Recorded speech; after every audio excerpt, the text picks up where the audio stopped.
I'm Ben Pugh, and you're listening to Impact Parenting with Perspective. This podcast is all about helping parents manage the mental and emotional drama that comes with parenting teens so they can focus on what's most important, building rock solid relationships and having a powerful impact on their teen's life. Join me each week as I dive into real tools to help you and your teen turn struggles into strengths. All right, welcome back to the podcast. Those of you watching on YouTube, thank you for being here. And those of you listening on any of the podcast apps, thank you for checking out our podcast.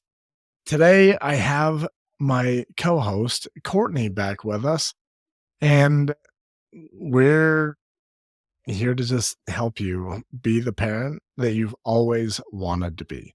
Courtney, before we get into what we planned about talking about, I'm just going to throw you under the bus. You don't even know what I'm going to ask, but have you ever caught yourself like parenting in a way that you're like, yeah, this is not even who I want to be? Often, yeah. Okay, good. I thought maybe I'd be the only one. Now, let me ask you this. Do you remember being a teenager and ever having your parents parent in a way that just truly annoyed you? And you thought, when I'm a mom, I'm going to blank. And you're like, I'm going to do it so much better. Did you ever think that? Yeah, all the time. Awesome. And still think, Wait, you still think that? gosh, sometimes I do things, I'm like, "Oh my gosh, my mom would do this. I need to stop." Yeah. Yeah, that's the thing. Sometimes I catch myself doing things and I'm like, oh my goodness, I sound just like my mom or just like my dad.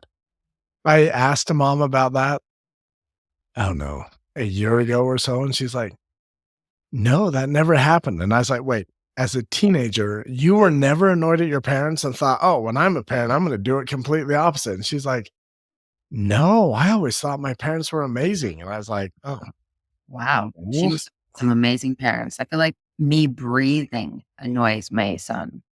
I don't have to do anything. Yeah, I feel like my kids go through stages. My 9-year-old still thinks I'm pretty awesome. My 18-year-old just thinks I'm the biggest idiot ever. And I give him advice and he doesn't listen. And then like a week or two later, he's like, Dad, what was that thing you were saying? Because my way didn't work. And I'm like, well, obviously, because anyways. So the reason I asked all those questions, I feel like a lot of times as parents, it's easy to get out of touch with the type of parent that we want to be. And sometimes an easy way to get back in touch with that version of yourself is to go back to your teenage years in memory, like just think back and be like, what are some of the things that my parents did that annoyed me? What are some of the things that I thought, hey, when I'm a parent, I'm going to do things this way? And I want to just explore that for a minute. Can you think back to your teenage years, like all those years ago? Just joking. I'm not calling you Yeah, old. that's fine. You're older than me. I'm not offended. Wait, I am? I think we've talked about this. I am, though, indeed older than you. Are you being sarcastic? No, my Ben, birthday is in November. I was born in 1981. exactly. Wait, when were you born? August of 1984. Oh, wow. You are young. No, Okay, so you don't even have to think back as far.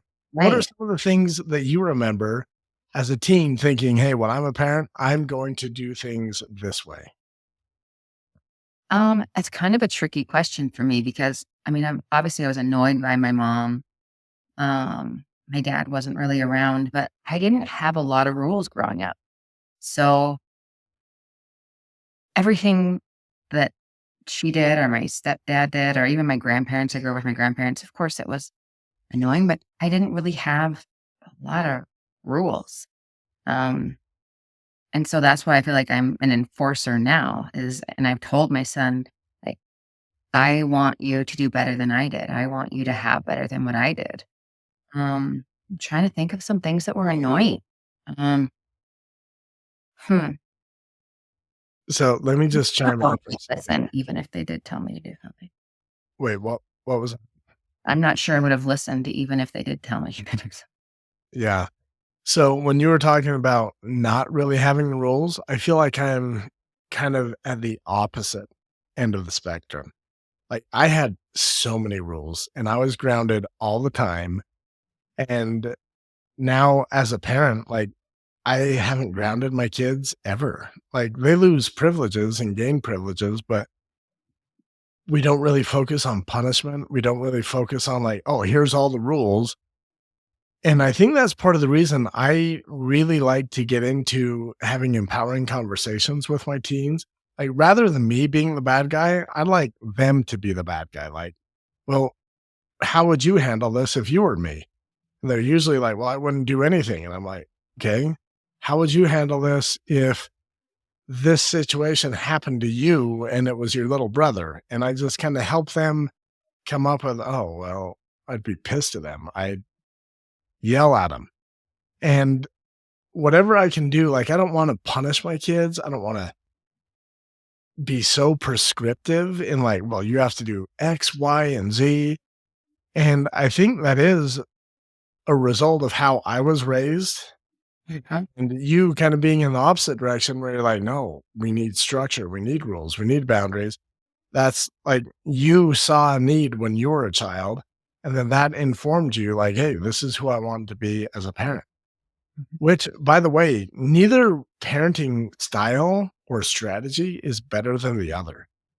It In fact, I would say you are better equipped to deal with your kids, and I'm better equipped to deal with my kids, and that's just the way parenting works. So, if you ever see Courtney in the real world parenting her kids, don't think, "Oh, I have to do it Courtney's way. That's the best."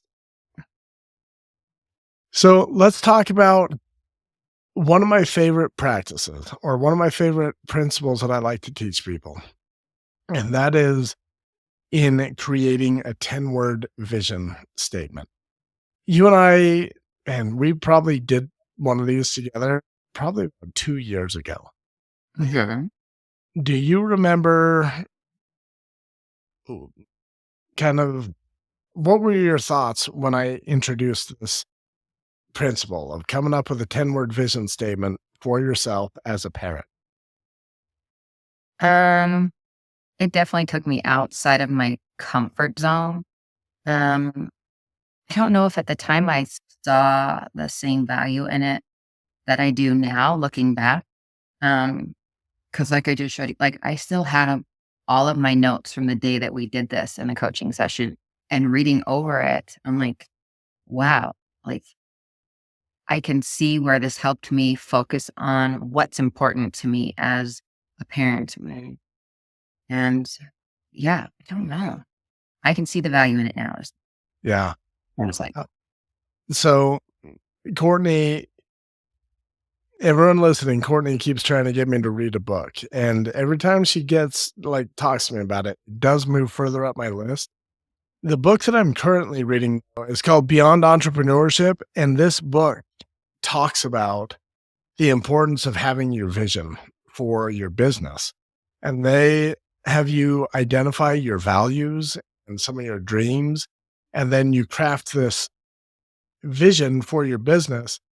And as I've been reading this book, I'm like, oh my goodness, this is exactly what I teach when it comes to the 10-word vision statement.